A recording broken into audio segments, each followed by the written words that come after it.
ha dado paso a una política bastante agresiva de penetración de fuentes renovables de energía.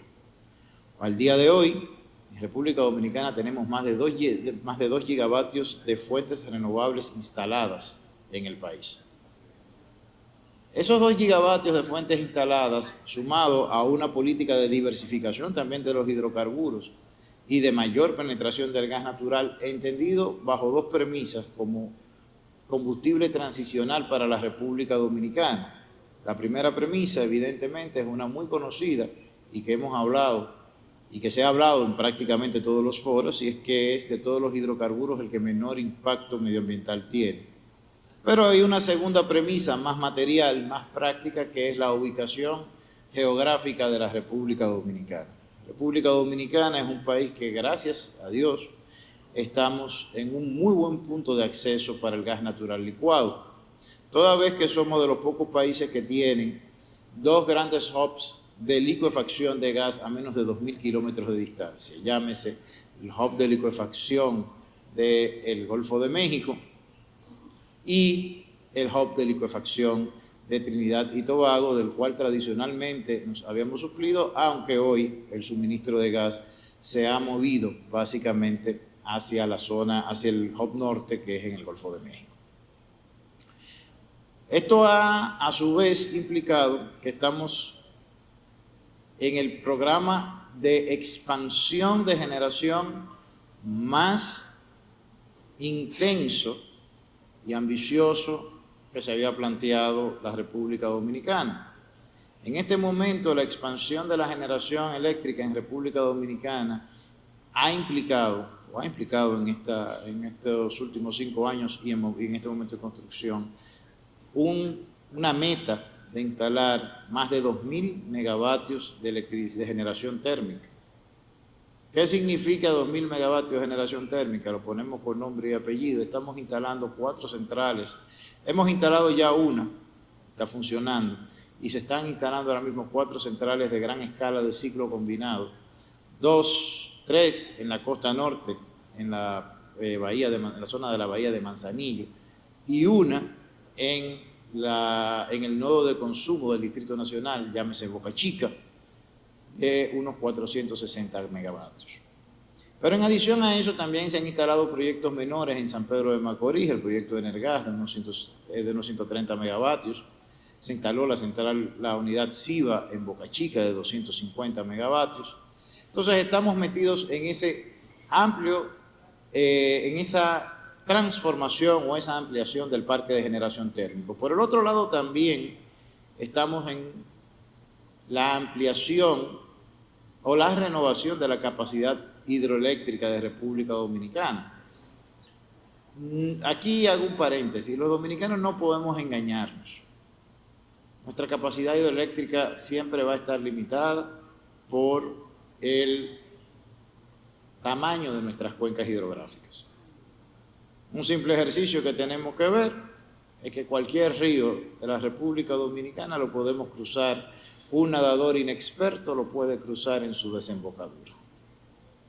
Eso nos indica los caudales que nosotros tenemos. Pero no obstante eso, si la tecnología nos permite hacer mejoras sustanciales, y ahora mismo se están repotenciando las unidades hidroeléctricas de las presas más grandes del país, que debe de estar este proyecto terminado para el año 2028, lo que va a representar unos 100, 150 megavatios adicionales de generación hídrica, y se están estudiando proyectos de hidrobombeo en las zonas donde la orografía permite hacer un aprovechamiento óptimo.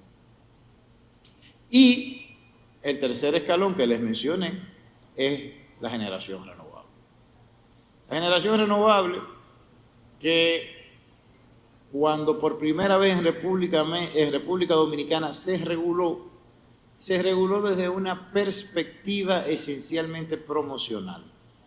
Si vemos la ley 5707, su mismo título lo dice, es una ley de incentivo, es una ley promocional, no es una ley de mercado. Y de hecho, por ende, en vista de esto, es que tal vez, por eso, es que la mayor parte de las competencias o el trato de esta fuente de generación no era dada al regulador del mercado, sino que era transmitida al planificador y en aquel momento hacedor de las políticas públicas, que es la Comisión Nacional de Energía. Pero esto cambió, señores, y la tecnología, gracias a Dios, avanzó bastante. Hoy por hoy las energías renovables son una fuente competitiva de generación eléctrica en República Dominicana. De hecho, si lo midiéramos por unidad producida, la generación eólica o la generación solar, fotovoltaica, son los medios de producción de electricidad más baratos que tenemos. Por vía de consecuencia, la política del Estado ha sido coherente en que nosotros tenemos que expandir aún más el parque de generación renovable en el país hasta lograr un mínimo. De hecho, la ley 5707, en su lógica promocional de que esto tal vez ocurra un día, planteaba un máximo de un 30%. Hoy día nosotros desde la perspectiva pública lo vemos, queremos un mínimo de que el 30% de la electricidad la podamos producir con fuentes renovables, por una razón sobre todo que se ve con mayor claridad hoy, y es que cualquier país que quiera insertarse en el proceso que hablé hace unos minutos va a necesitar un alto grado de independencia y soberanía energética. Ahora bien, dicho todo esto es lo bonito, entonces vienen también los retos. Esto que estamos haciendo, esto que les he mencionado, esta diversificación de matriz con distintos medios de producción y demás, crea una situación técnica. Situación técnica que radica en que estamos mezclando sistemas electromecánicos con sistemas meramente electrónicos, que son, aunque parezcan lo mismo, y yo aquí al mencionar esto hago un tremendo atrevimiento, porque yo lo que soy es un simple abogado, no un ingeniero, pero por lo que me han explicado, implican sí un cambio muy marcado en la operación. Y este cambio muy marcado en la operación sí nos es perceptible.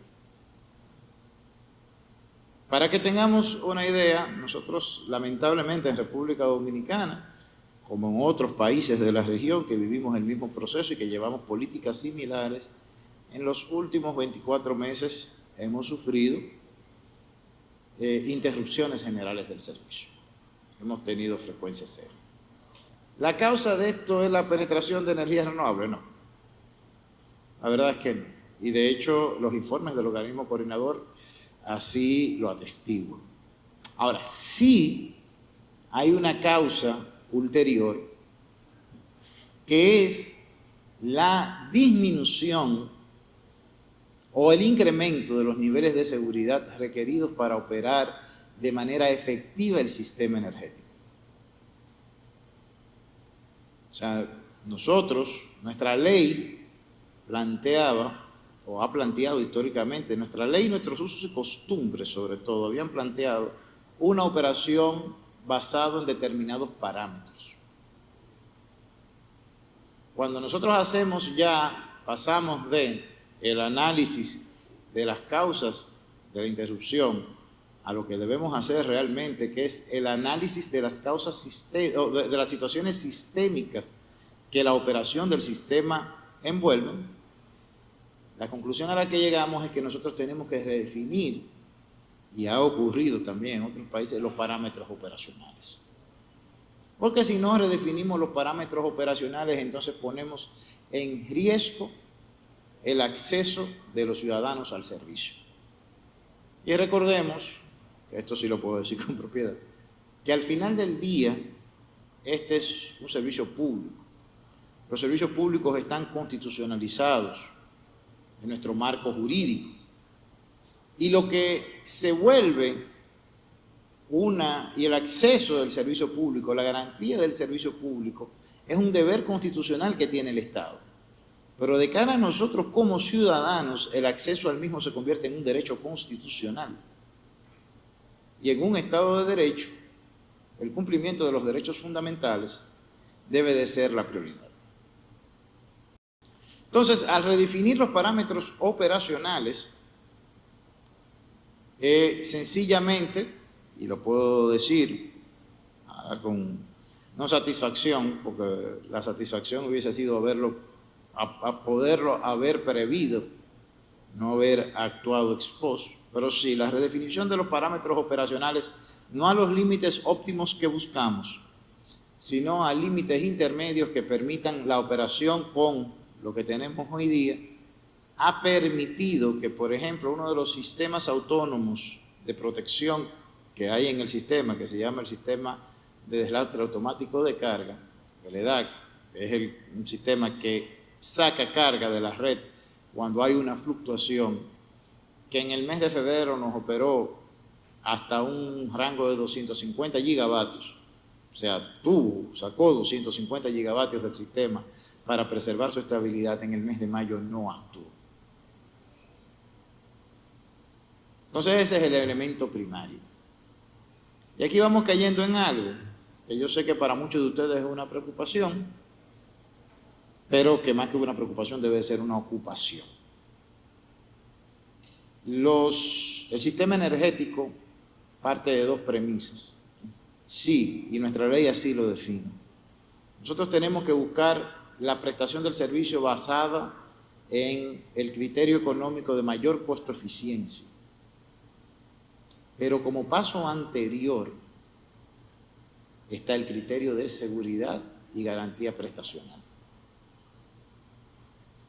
Lamentablemente, en la industria eléctrica, como en todo lo que sea servicios públicos, el precio se sacrifica ante la seguridad. Eso es lo que establece nuestra norma y esos son los parámetros del buen derecho y la buena regulación que debemos de preservar. La energía más cara para cualquier país es la energía que no se sirve.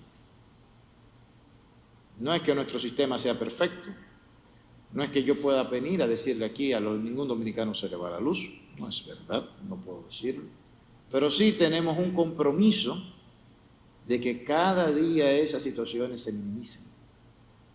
Y todos los dominicanos, de hecho, lo vamos viviendo, aunque no necesariamente lo racionalicemos, porque los servicios, lo esencial, en la medida que mejora, automáticamente se asimila como mínimo.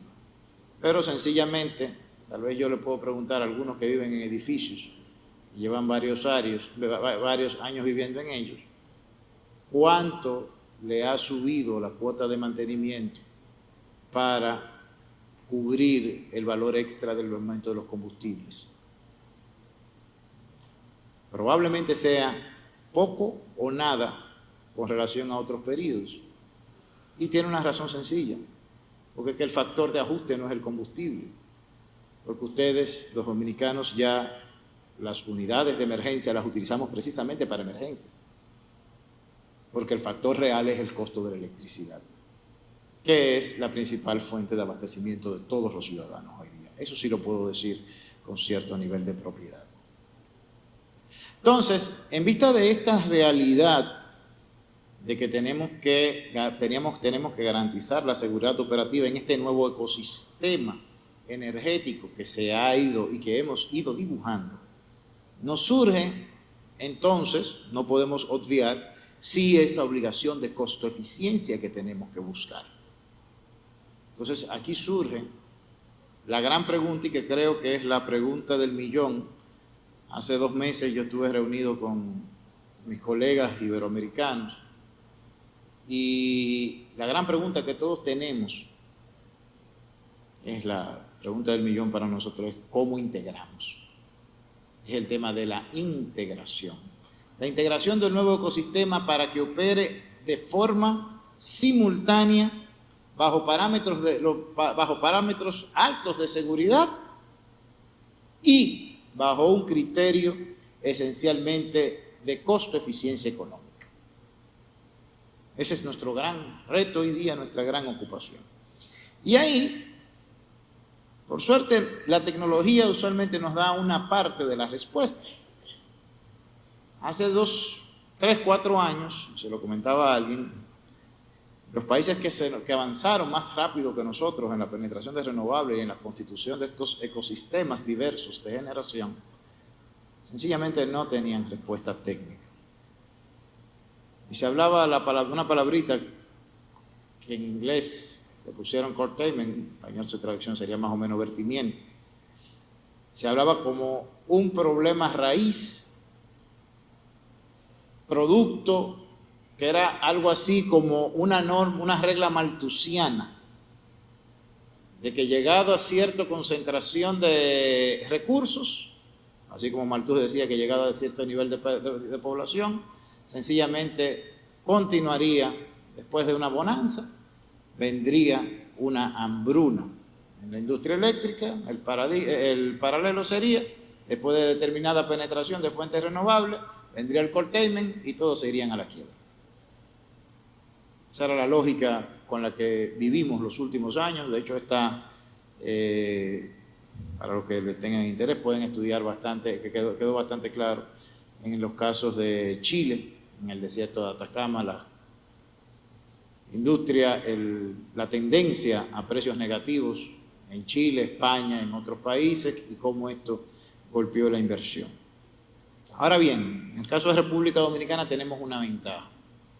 El problema nos llega con la solución, con una parte de la solución, con una respuesta tecnológica. ¿Qué son las baterías que hemos hablado en los últimos 12 meses? Yo creo que hasta la saciedad.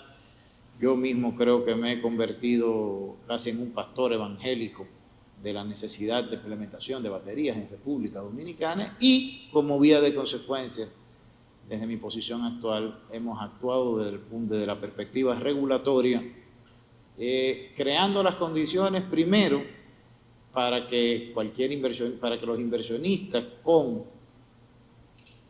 el interés legítimo reconocido dentro del marco jurídico actual, que no deja de estar un tanto desfasado, que pensemos, nada de lo que estamos viviendo hoy pasaba hace 25 años. Nuestra ley en julio, el mes que viene, cumple 25 años. Pero hemos tratado de crear esta normativa, primero cuando veíamos la inminencia de la concentración de fuentes renovables. Nosotros establecimos un procedimiento de cómo íbamos a gestionar un eventual vertimiento que en aquel momento no existía, estamos hablando de octubre de 2024. Y después establecimos lo que a nosotros en ese momento intuíamos, hoy estamos completamente seguros de que era una respuesta eficiente, la obligación de todos los agentes, independientemente de su fuente tecnológica, de prestar al Sistema Eléctrico Nacional servicios auxiliares. Hago un paréntesis: los servicios auxiliares en el Sistema Eléctrico Nacional son sencillamente los parámetros de seguridad para garantizar que la red se mantenga en línea. Y evidentemente establecimos el mecanismo de repago para estas inversiones. Hoy, lamentablemente, nosotros queríamos que como regulador, evidentemente los mercados tienen unos ritmos diferentes tal vez a los que podemos ver los reguladores. Nosotros queríamos que a nadie lo mordiera el lobo. Sabíamos que iba a llegar, y a todos les dijimos: pónganse de este lado para que no nos muerda. Pero llegó el lobo y nos dio una pequeña mordida. Pero yo entiendo ahora que todos estamos moviéndonos en el sentido adecuado para ajustar el sistema a esta operación. Para que tengamos una idea, al sistema eléctrico, y lo comentaba hace unos minutos, al sistema eléctrico, estas necesidades de seguridad le cuestan tener a esta hora en que está subiendo las energías baratas, tenemos que tener frisadas fuentes costosas para sencillamente darle seguridad y estabilidad al sistema. Entonces, visto esto, lo que estamos hablando es el gran reto regulatorio del futuro es este. La batería no puede verse como la solución universal a todos nuestros problemas, porque la vida nos ha enseñado a todos que los problemas no tienen una sola solución, sino un quehacer, una serie de cosas que los solucionan. Por vía de consecuencias, aparte de la necesidad de instalar la batería, que para nosotros, desde la perspectiva regulatoria, es la infraestructura que permite la integración, sí estamos trabajando como reguladores en la modificación o la adecuación, no solamente del marco normativo, sino también de la operación a esta nueva realidad. Y todo esto parte de una premisa, y con esto voy a terminar, porque ya Tomás se me paró para decirme que hablé mucho. La premisa de la que partimos, señores, es la calidad del servicio. Hace un rato yo les empecé diciendo una perorata sobre hacia dónde va nuestra sociedad desde mi punto de vista.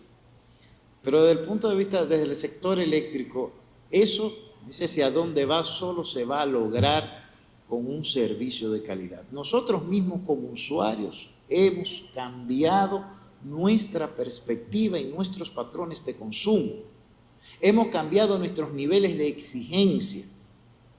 Por ejemplo, yo manejo, en una de las competencias que tiene la Superintendencia de Electricidad es también manejar la protección al usuario. Sí, sigue siendo, por ejemplo, el concepto de alta facturación el concepto más común por el cual un usuario se nos acerca. Pero hoy por hoy se nos acercan por otras cosas. Se nos acercan sencillamente porque tengo una serie de interrupciones de menos de 2 minutos.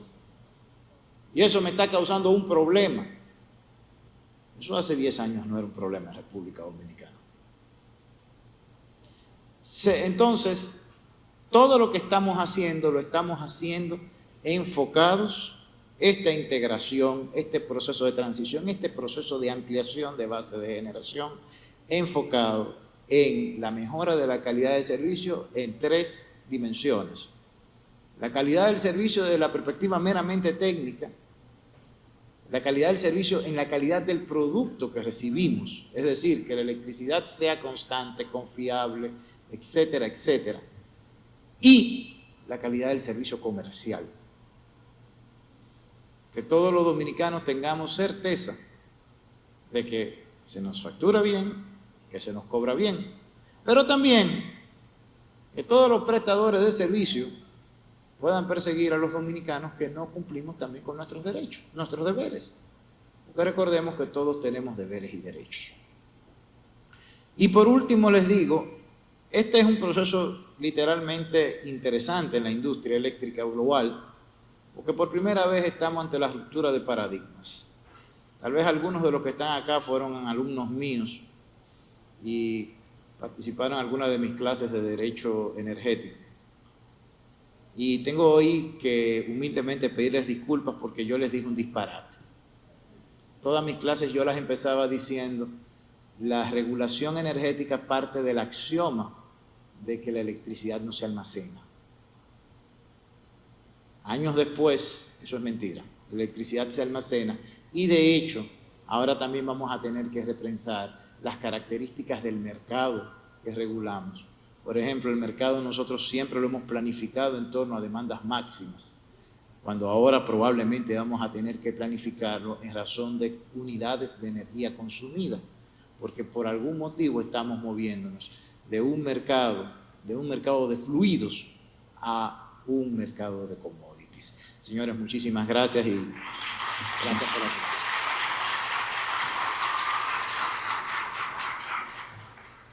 Agradecemos profundamente al Superintendente de Electricidad, el señor Andrés Astacio, por sus palabras de apertura a este panel. Vamos a realizar la fotografía protocolar en este momento. Entonces, llamamos al escenario al doctor Héctor Alies Rivas, presidente del Comité Legal, también a la presidenta de la Cámara de Comercio e Industria Franco-Dominicana,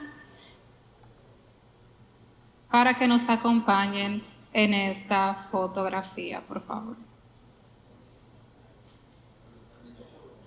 En este momento,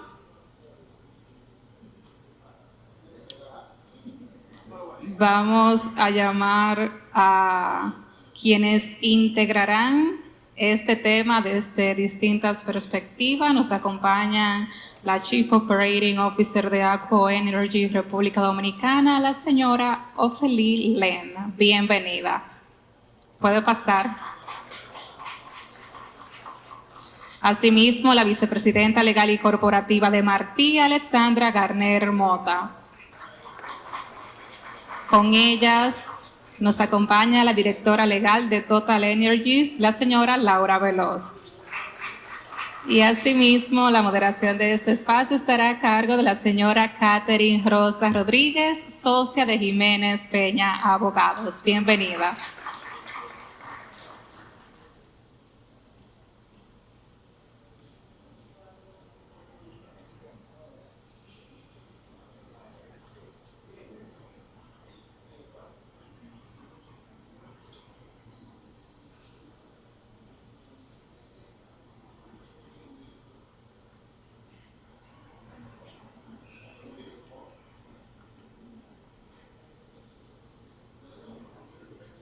Realizamos la fotografía del panel 1 de esta jornada titulado Regulación energética, costos y competitividad, retos para el desarrollo empresarial. Reiteramos nuevamente el agradecimiento al superintendente de electricidad, el señor Andrés Astacio, por sus palabras de apertura. En este momento cedemos la conducción de este panel a nuestra moderadora, Catherine Rosa Rodríguez. Adelante y bienvenidas.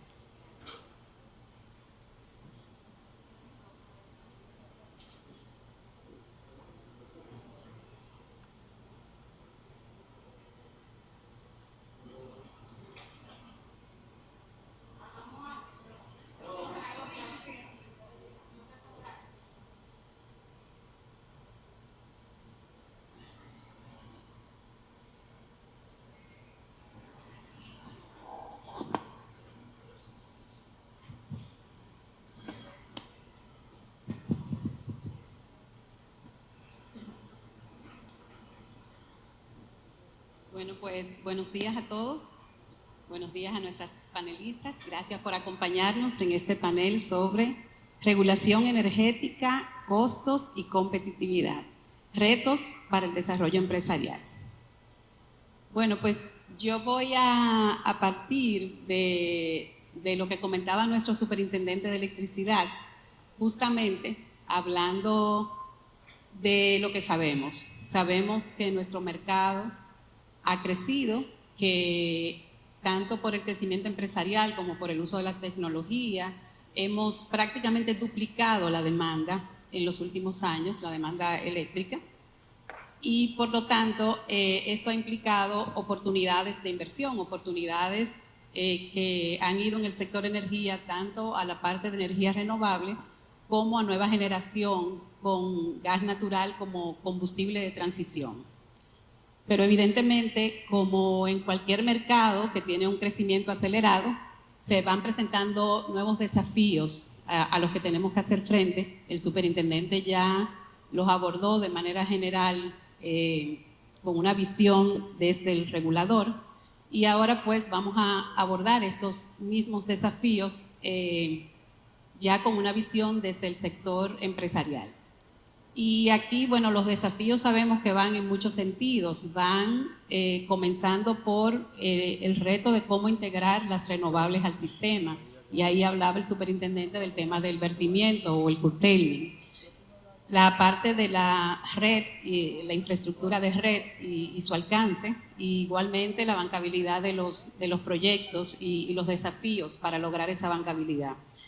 Entonces tenemos que ver cómo la regulación en este proceso va acompañando este crecimiento, como bien decía el superintendente, sin dejar de ejercer su rol desde el punto de vista de la seguridad del sistema, que es lo que tiene que garantizar, pero al mismo tiempo facilitando la inversión y ayudándonos a mantener esas condiciones que nos trajeron hasta este momento.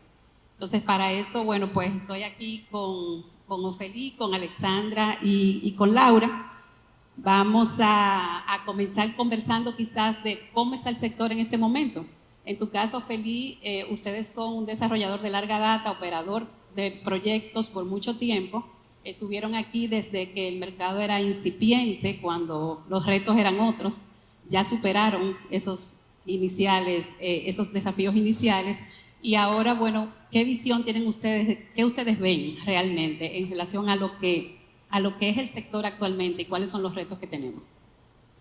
Hola, buenos días a todos. Bueno, lo primero y más importante creo es reconocer los grandes avances que ha conocido República Dominicana.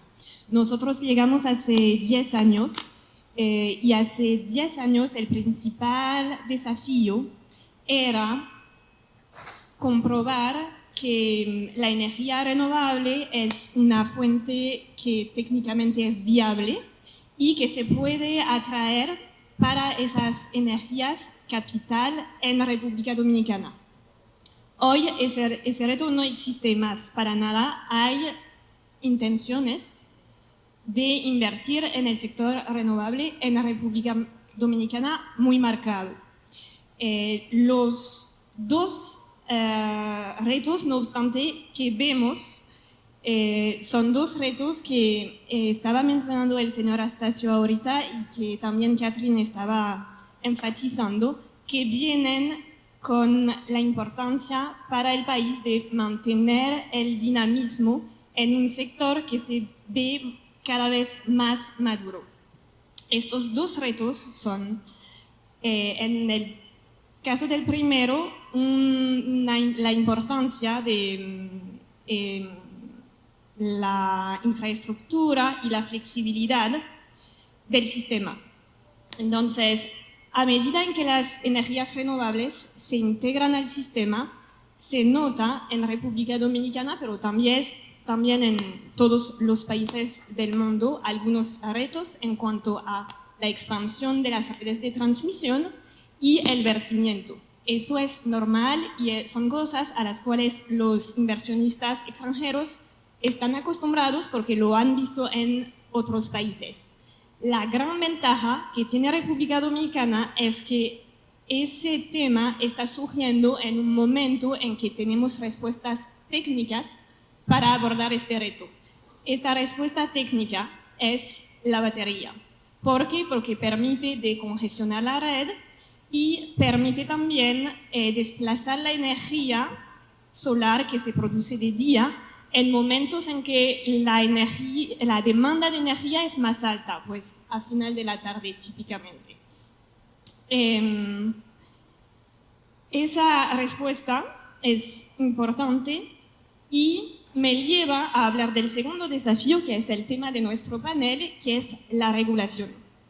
República Dominicana ha podido atraer tantas inversiones en los 10 últimos años porque ha demostrado que podía establecer un marco regulatorio claro para las eólicas y los solares. No obstante, hoy hay algunas respuestas que no necesariamente son completamente respondidas relativamente a las baterías y esas respuestas será importante en los próximos meses poder abordarlas e incluirlas en el marco regulatorio existente con la misma claridad y la misma previsibilidad que República Dominicana ha podido demostrar hasta la fecha. Y en ese mismo sentido, Alexandra, ustedes que siendo un jugador importante local por mucho tiempo con el tema de comercialización de combustibles, decidieron incursionar recientemente también en la parte del desarrollo de energías renovables. ¿Cuáles son esos retos, esos desafíos que han encontrado ustedes como un nuevo jugador y de cara a la bancabilidad de su proyecto, a la estimación de costos proyectados versus lo recibido? ¿Cómo lo ven? Mira, yo creo que hay un antes y un después del curtailment, porque nosotros incursionábamos en el sector de energía renovable antes de que tuviéramos esta situación. Tú me hubieras hecho esa pregunta hace 3 o 4 años atrás y yo te pudiera decir que parte de cuáles son los retos de los nuevos inversionistas para tener un proyecto que fuera bancable inicia desde el momento en que se decide dónde se va a hacer el proyecto, porque no es tanto tener los permisos para iniciar un proyecto, es que en el momento que uno llega a la institución financiera, para ellos poder otorgar el financiamiento correspondiente para ese proyecto, en el caso de nosotros, de plantas solares, desde la evaluación de irradiación sobre el sitio, hasta el tema de la interconexión o el contrato de EPC o el contratista que se contrató para desarrollar el proyecto, son aspectos fundamentales en la otorgación o la aprobación del financiamiento. Entonces, son muchas cosas que los inversionistas no necesariamente ven o toman como previsión, y cuando llegan a la banca no cumplen con los requerimientos. Entonces, en ese momento yo te diría, principal, o sea, las evaluaciones de irradiación, mínimo un año, poder equilibrar entre tener un sitio que cumpla con los requerimientos que queremos de irradiación solar, pero que nosotros nos podamos interconectar, porque uno de los grandes retos que tiene el sector eléctrico desde hace muchos años son los temas de las líneas de transmisión. No en todos los lugares este tipo de proyectos o la cantidad de mega que se quiere instalar se pueden interconectar. Entonces es buscar un sitio que vaya a producir lo que el modelo de negocio se tenga, pero que uno puede interconectarse también. Y eso es mucho más complejo y complicado de lo que uno cree. No es tan fácil. Entonces, uno inicia con esto, luego de que ya uno pues empieza a hacer el modelo de negocio con estos factores, saca evidentemente todo el proceso de la permisología, que sabemos también que tiene sus oportunidades de mejora. Uno ya ahí entra a el contrato de EPC, fundamental. O sea, el banco revisa, yo creo que línea por línea del contrato de EPC. Hay financiamientos que no se han otorgado para temas de proyectos porque el contrato de EPC no da las garantías que se necesitan, los avales bancarios, no tienen un tema de garantías de PR, no tienen las penalidades claras.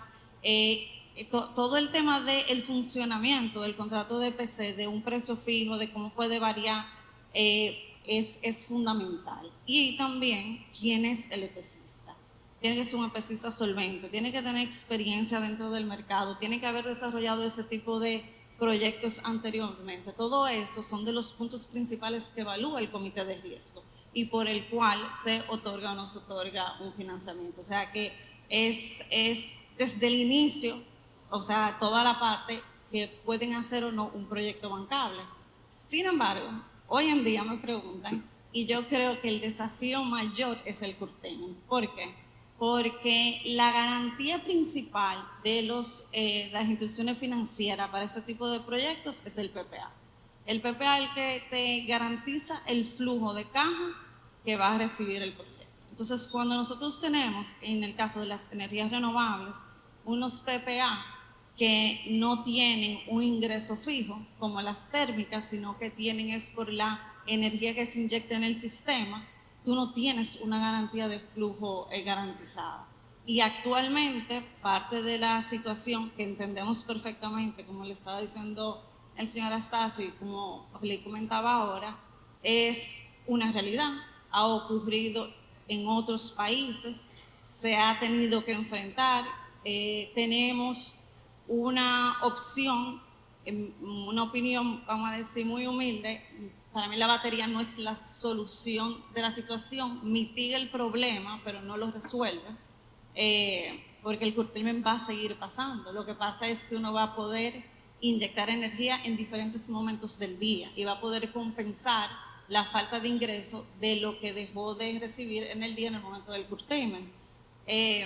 Pero ahora mismo el curtailment afecta directamente y significativamente los proyectos a nivel financiero.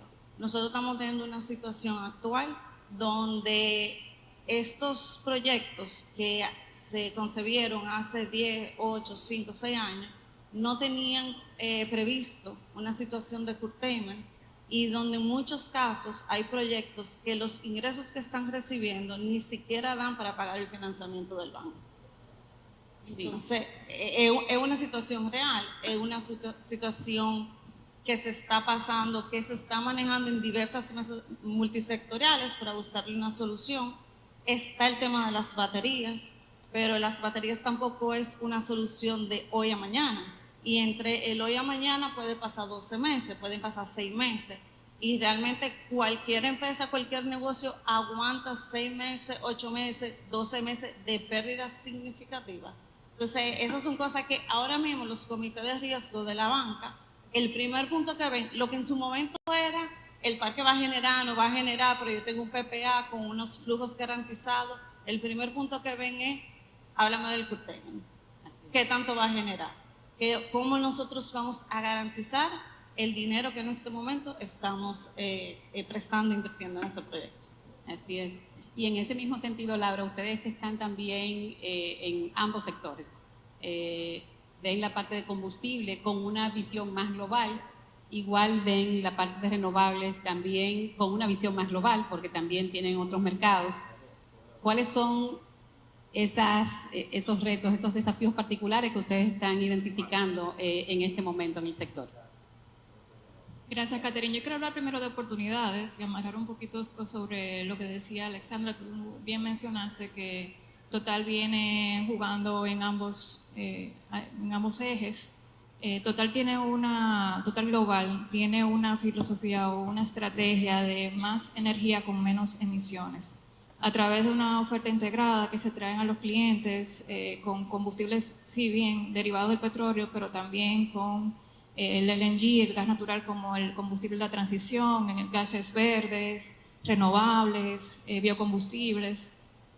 Tanto el ministro como el superintendente hablaban de cómo República Dominicana se proyectaba como un centro de atención en la zona. Total Energies ha visto el país realmente como un país multienergético y ha apostado en los 10 años más o menos que tiene aquí operando a esa visión multienergética que ofrece, las oportunidades que ofrece el país. Prueba de eso es la alianza estratégica con Martí, donde se integraron un negocio en marcha bastante robusto de gas natural que Alexandra vio nacer y que nosotros hemos continuado como combustible de transición, un combustible más flexible, más dinámico, con menos emisiones. Porque no debemos de olvidar, ciertamente hablábamos de que el renovable tiene sus desafíos muy importantes, el país está apostando a renovables, Total Energies también está apostando a renovables, hay proyectos ya en marcha, tenemos colocado unos 520 megas ahora mismo en la red, pero los combustibles tradicionales son la base, son ese pilar estructural que va a permitir que estas inversiones se sigan realizando mientras satisfacemos las demandas energéticas del país. Y bueno, es evidente que las tres han mencionado elementos que van en una misma dirección y es esta idea de que las inversiones en energía son inversiones que requieren una visión de largo plazo y por tanto requieren estabilidad regulatoria y confianza en el mercado. O sea, esos son elementos clave. Como tú mencionabas, Alexandra, el tema de que tú inicies con unas reglas de juego y que luego, pues, al momento de operar surgen elementos diferentes que no fueron contemplados, pues sí afecta el desarrollo y la confianza de los inversionistas, independientemente de que sabemos que son situaciones particulares que se están presentando que tenemos que enfrentar, pero hay que enfrentarlas con esto en mente también.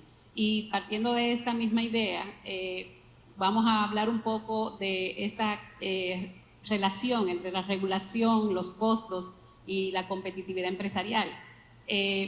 Muchas veces vemos el tema de regulación como un tema puramente técnico y la realidad es que más que un tema técnico lo tenemos que ver desde un ámbito mucho más amplio porque las decisiones regulatorias impactan directamente en los costos de la energía, impactan directamente en la bancabilidad de los proyectos e impactan en la competitividad de las empresas, por lo tanto. Entonces, partiendo de ahí, me gustaría sí escuchar, Ofelia, en tu caso que ya tienes igual una larga data operando proyectos aquí y que has podido vivir también la visión del financiador internacional. ¿Cómo ves tú que esta relación, estos tres conceptos de regulación, costos y competitividad de cara al desarrollo de proyectos? Sí, muchas gracias. Yo creo que realmente están todos altamente vinculados y como lo estabas diciendo, tendemos a creer que no, que hay de un lado todo lo que es legal, por otro lado todo lo que es financiero, pero no es así. Y habiendo estado del lado de bancos, como lo dices, creo que es importante ponerse justamente en la mente de un banco, y para un banco hay dos cosas que van a ser altamente importantes, que normalmente vinculamos con lo que es jurídico. Lo primero es el marco regulatorio, lo segundo es la bancabilidad de los contratos de compraventa de largo plazo. ¿Por qué? ¿Por qué? Porque un banco y un inversionista en general va a la hora de estructurar un proyecto necesariamente pensar y establecer una lista de riesgo. A cada riesgo le va a asociar un costo. Es el caso de absolutamente todos los riesgos, incluyendo el riesgo regulatorio. Eso significa que cuando hay poca previsibilidad sobre la regulación, se va a considerar que el riesgo es alto. Al contrario, como ha sido el caso en los 10 últimos años en República Dominicana, con más previsibilidad regulatoria, se va a considerar que el riesgo disminuye. Cuando disminuye el riesgo, disminuye el costo del capital y la energía se hace consecuentemente más barata y más accesible para todos. Entonces, eso es en cuanto a la parte regulatoria. Ahora, en cuanto a la parte relativa a la bancabilidad de los contratos, bueno, se firman contratos de largo plazo, siendo inversiones que necesitan retorno a 15, 20, 30 años. Y para eso es importante tanto para los inversionistas como para los bancos entender bien, como estaba diciendo mi colega ahorita, los flujos de caja. El instrumento que permite previsibilidad sobre los flujos de caja es el contrato de compraventa que se firma actualmente en la República Dominicana mayormente con el Estado, pero que también se puede firmar con contrapartes privadas. Y ese contrato se va a analizar tomando en consideración obviamente el precio, pero no solamente, también se toma en consideración el método de pago, el plazo y elementos que son a primera vista menos financieros, pero que en realidad son igual o más importantes que el precio del PPA, como por ejemplo la definición de los eventos de incumplimiento y sobre todo su sanción en caso de que por la razón que sea no se puedan cumplir. La importancia del PPA es que sea sólido. Si se puede terminar un contrato por cualquier razón, lamentablemente igualmente afectará el costo del financiamiento porque aumentará el riesgo financiero del proyecto. Así es. Y en tu caso, Alexandra, que igual tienen un PPA con una distribuidora y es un PPA que fue firmado en tiempos anteriores, pero que le ha tocado entrar en ejecución administrativa ya en este momento. ¿Cómo ves ese modelo tradicional de PPA de cara a los nuevos retos de mercado? ¿Ves alguna estructura diferente, algún ajuste que sea necesario en esa forma de contratación? Sí, realmente el PPA es la herramienta principal, como comentó un poquito hace un momento, para la bancabilidad de los proyectos. Entonces, de acuerdo con Felipe, o sea, mientras un PPA mucho más robusto y con mejores condiciones para el inversionista, pues mejor va a ser el proceso de la negociación con el financiamiento con el banco. Pero ahora mismo, con los retos que nosotros estamos teniendo, nosotros, o de mi parte entiendo que el PPA tiene que ser revisado. Revisado por estos retos, por estas realidades que actualmente nosotros tenemos como país en el sector eléctrico, pero igual también con estas nuevas tecnologías que han llegado ahora y que seguirán llegando y se desarrollarán.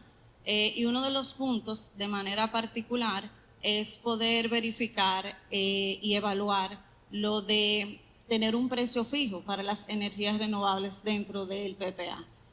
No necesariamente igual como en las térmicas, que tienen el tema del pago por potencia. Hay diferentes formas de poderlo hacer, ese ingreso fijo. está el tema pues, de pago por disponibilidad o por energía recibida o en el mismo caso de potencia, porque los proyectos renovables sí emiten potencia. Lo que pasa es que no es fija, como en el caso de las térmicas, sino que va fluctuando. Pero ya ahora con el almacenamiento de batería, pues sí nos da la oportunidad de nosotros poder evaluar todas estas nuevas formas de poder compensar al inversionista con los temas de curtailment o con cualquier otro reto que venga en un futuro, porque ahora mismo tenemos el curtailment, no sabemos lo que va a pasar el día de mañana. La potencia y la disponibilidad garantizan el flujo para los bancos, porque tienen un monto fijo que se paga mensualmente que permitiría muchísima más inversión dentro del país, dentro del sector renovable, y lo de la energía recibida permite un tema de compensación que los abogados manejamos bastante bien. O sea, yo tengo la disponibilidad por una disposición de las instituciones gubernamentales, yo no pude inyectarle energía, bueno, pues tú me compensas porque yo no, o sea, yo no soy quien o no fui quien causó el yo no poder inyectar la energía. Sí, un mercado más sofisticado necesita soluciones más sofisticadas y la realidad es que tenemos que ponernos creativos con el tema del PPA y cómo superar esa barrera de que no hay potencia firme y llegar a encontrar esa forma de compensar que permita la estabilidad para financiar los proyectos. Y Laura, en ese mismo sentido, igual ustedes con una visión más global y que también general también, porque van a combustibles y van a energías renovables, ¿cómo ven esa relación entre esos tres factores de regulación, costos, competitividad y qué ven como que serían esos cambios positivos que necesita el mercado de cara a la regulación para seguir impulsándolo?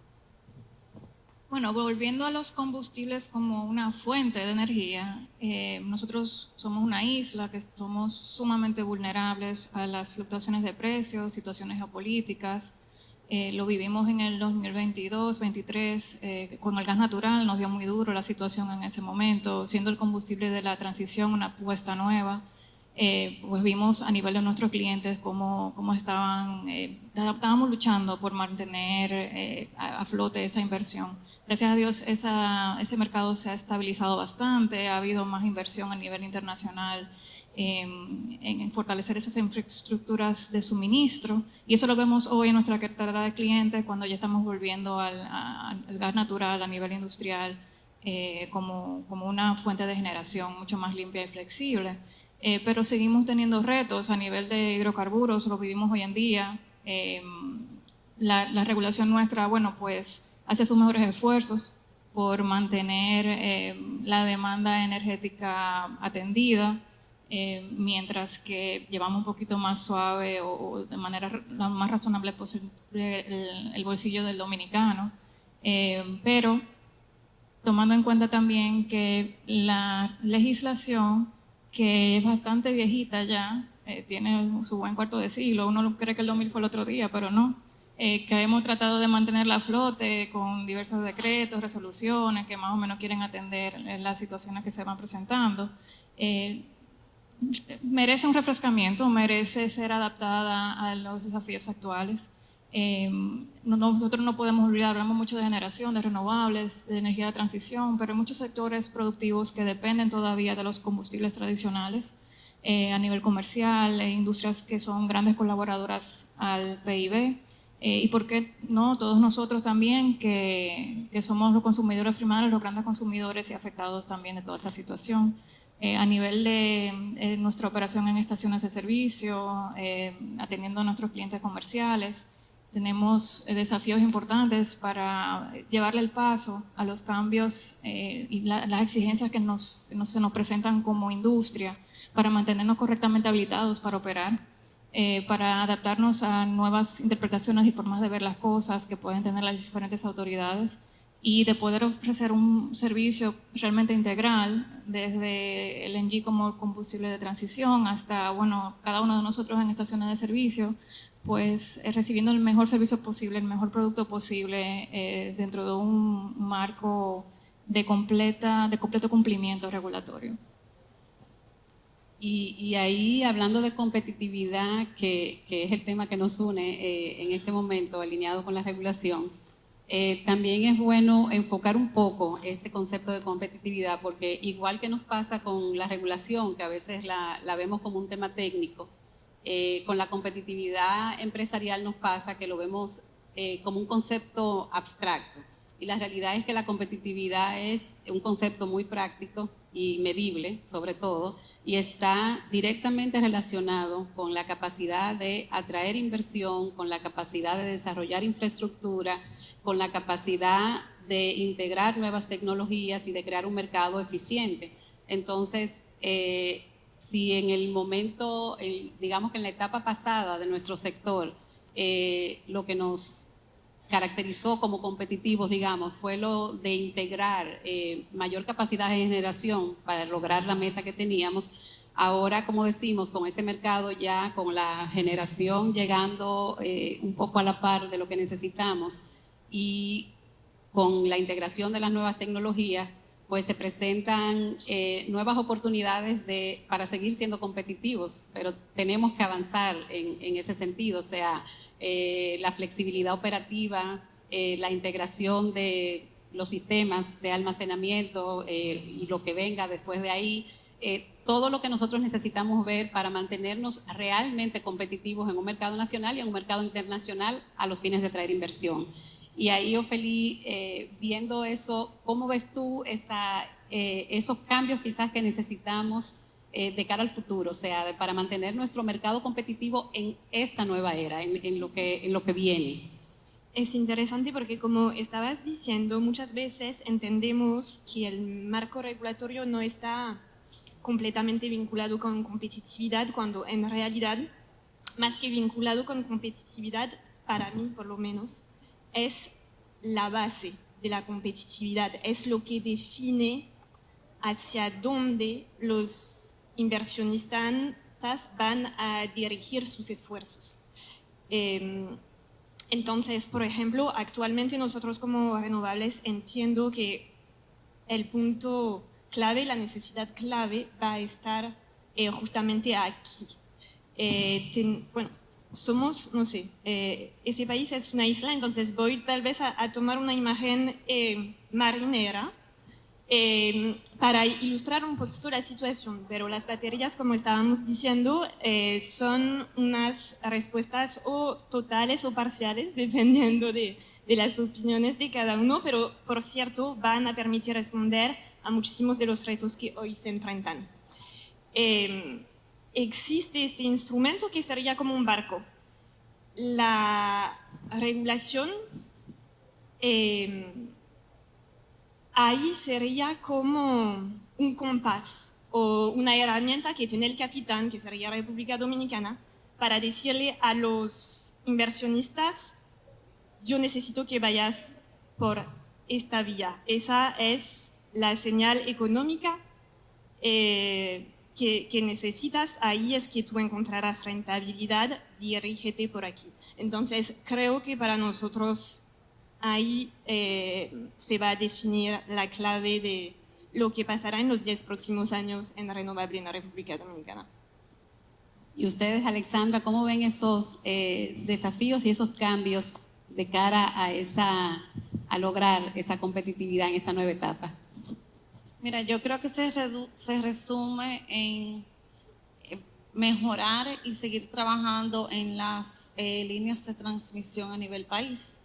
Debemos de seguir trabajando en la digitalización y modernización de las mismas, seguir trabajando en esas nuevas tecnologías que nos permite tanto al Estado ser mucho más eficiente y poder garantizar lo que el señor Astacio estaba comentando, de tener un suministro eléctrico independiente y seguro y que pueda ser recibido por cada uno de nosotros a un justo precio, eficiencia-precio.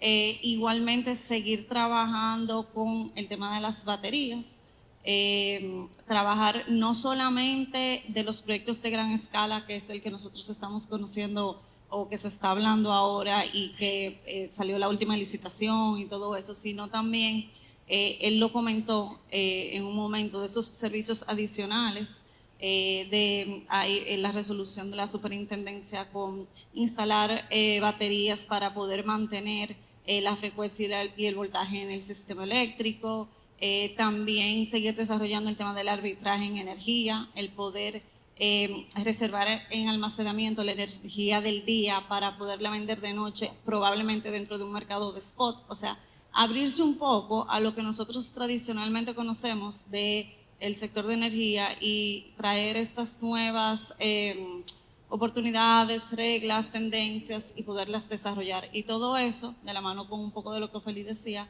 de una revisión del marco regulatorio. Sí, y con esto muy importante es nosotros poder enfocar esa sinergia, digamos, de trabajar con esa sinergia con el regulador, porque hay muchos temas. Por ejemplo, Andrés mencionaba ahorita que bueno, que está la obligación de la regulación de frecuencia y que hay los mecanismos de pago, pero igual no estamos tan claros en que esos mecanismos de pago son los que nosotros necesitamos.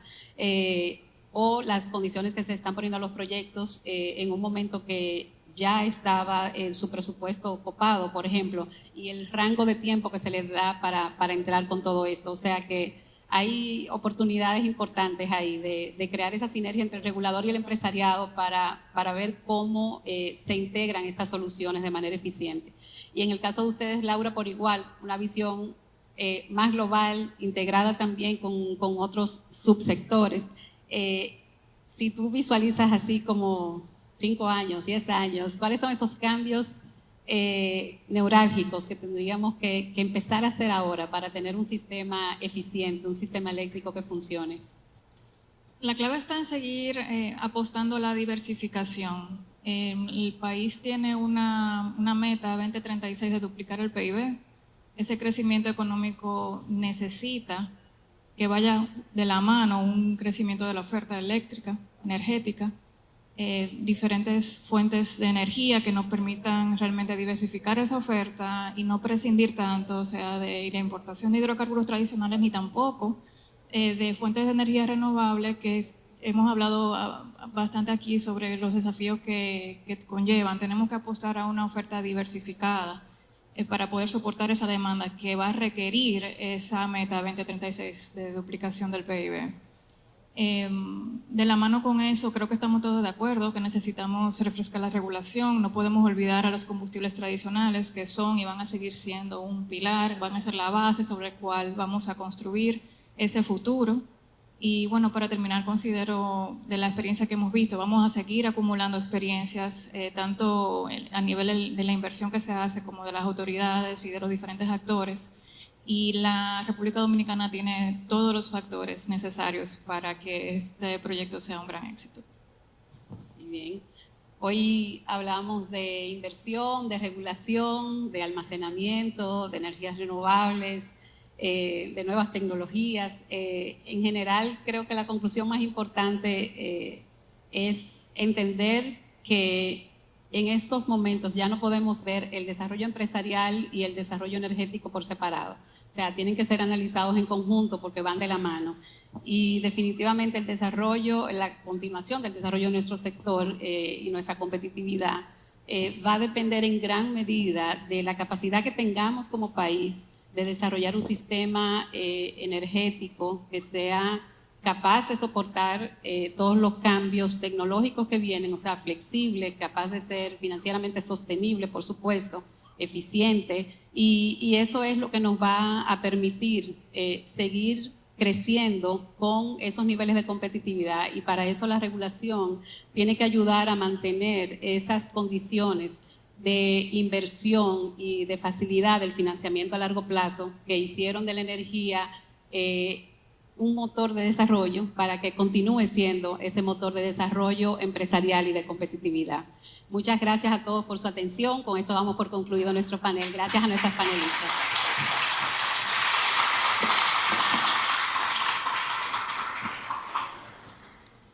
Les pedimos que permanezcan en el escenario, por favor, porque vamos a tener un breve una breve sesión de preguntas y respuestas, por lo menos 2 tenemos tiempo, pero antes queremos agradecerles profundamente por su participación, así como también a nuestra moderadora Catherine Rosa Rodríguez por conducir magistralmente este panel. Entonces ahora abrimos una sesión de preguntas y respuestas para profundizar en los temas que se han abordado en este panel, así que pueden levantar su mano, dirigir la pregunta a una panelista en específico o pueden hacer la pregunta general. Y como mencioné, en total serían 2. Entonces nuestra moderadora podría en este momento seleccionar quiénes serían las personas que harán las preguntas en este momento.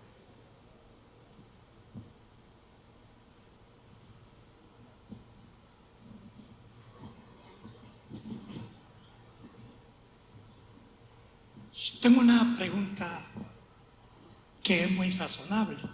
Estos proyectos que llevan inversiones, la banca está haciendo lo que hace con todos los proyectos, calcular todos los valores netos presentes, todo el financiamiento, la producción, el ingreso. O sea, no hay nada diferente.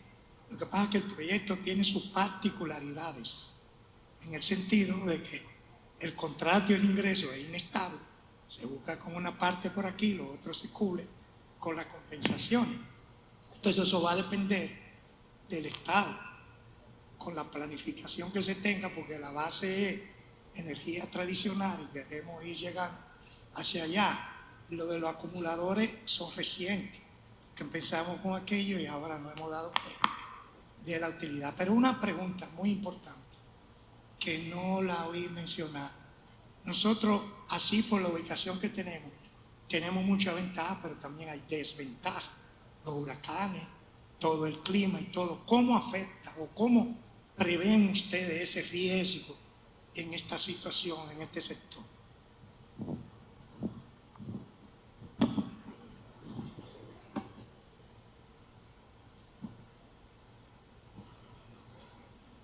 No sé.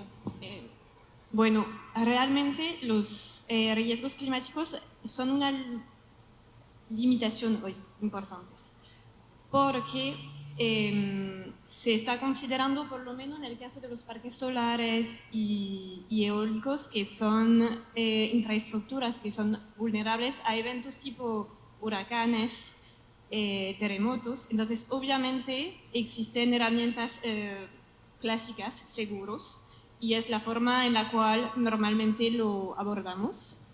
No obstante, estamos viendo poco a poco que los seguros tienen menos apetito, por ejemplo, hoy, del apetito que tenían hace 10 años para asegurar esos proyectos, aún conociendo ya la viabilidad técnica de los proyectos.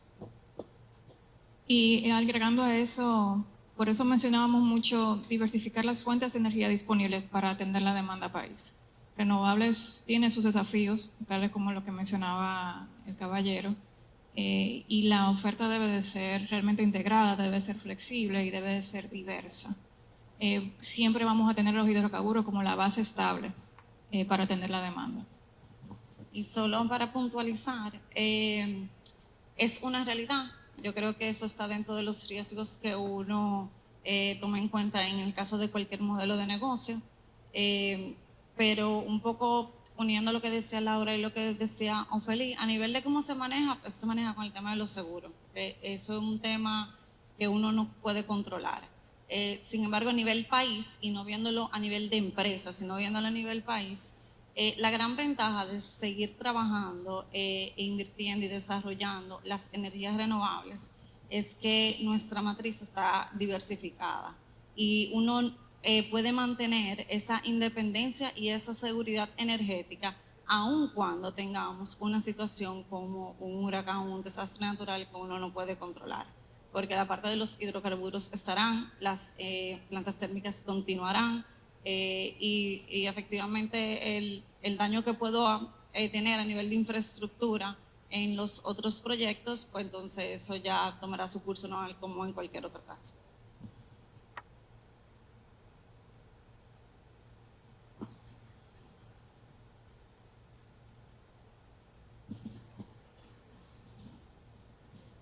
Sí, buenas tardes. Domingo Paulino, realmente la felicito a todas porque veo que siendo jóvenes se tiene un gran desenvolvimiento y eso es muy, muy importante. Mi pregunta básicamente viene porque han hablado siempre de las energías renovables, están hablando también de que se van a mantener las energías tradicionales y que hay cierta dificultad con algunas conexiones entre diferentes tipos de fuentes de energía.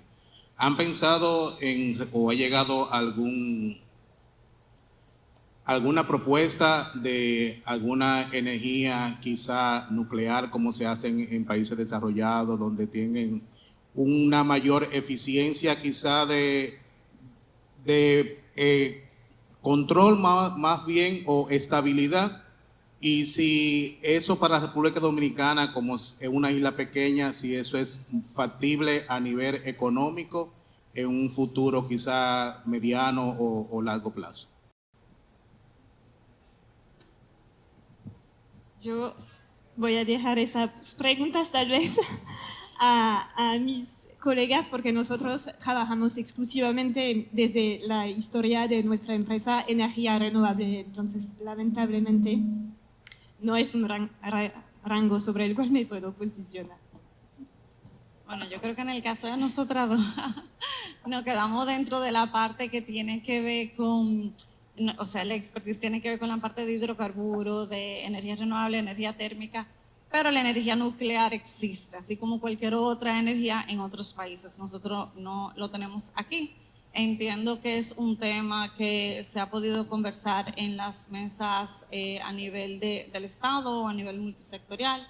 Que yo conozca, no hay un proyecto que se esté trabajando con relación a eso, pero eso es bajo mi conocimiento. No sé si realmente es algo que sí se ha avanzado. Igual se ha conversado mucho con el tema del hidrógeno, o sea, son cosas que a nivel global se conversa, se habla, se puede trabajar o avanzar en algunos otros países, pero bajo el conocimiento que yo tengo no es algo que se esté trabajando directamente. Sí, de mi parte, bueno, Total Energies a nivel global sí participa en ese tipo de fuentes de energía, pero la apuesta país a República Dominicana va orientada a combustibles tradicionales, gas natural, que es el abanderado, el gran abanderado de transición, es un combustible sumamente flexible, dinámico, de bajas emisiones, más limpio, y también hay una gran apuesta a renovables, almacenamiento, pero esos combustibles específicamente no están ahora mismo dentro de la estrategia para República Dominicana, de parte de Total Energies al menos. La energía nuclear no es una opción todavía en nuestro país, esa tiene sus desafíos y sí está siendo utilizada en mercados mucho más grandes, con mucho éxito, es muy eficiente. El reto siempre está en el tema de qué pasa luego con el desperdicio, pero de todas maneras sí es bueno hacer la aclaración de que nosotros sí tenemos un departamento de energía nuclear en la Comisión Nacional de Energía, muy activo, y tiene que ver mucho también con el tema médico, donde se manejan muchos temas relacionados con energía nuclear. O sea que la vemos desde otro sector, pero igual sí está regulada y sí estamos viendo el avance. En la medida en que avanza el país, pues avanza también todo el tema de equipos médicos y con eso todos los temas que tienen que ver con energía nuclear asociados. Bueno, pues ahora sí, con estas últimas dos preguntas concluimos nuestro panel. Muchas gracias a todos por su atención y continúen disfrutando de ese seminario que promete seguir estando muy interesante.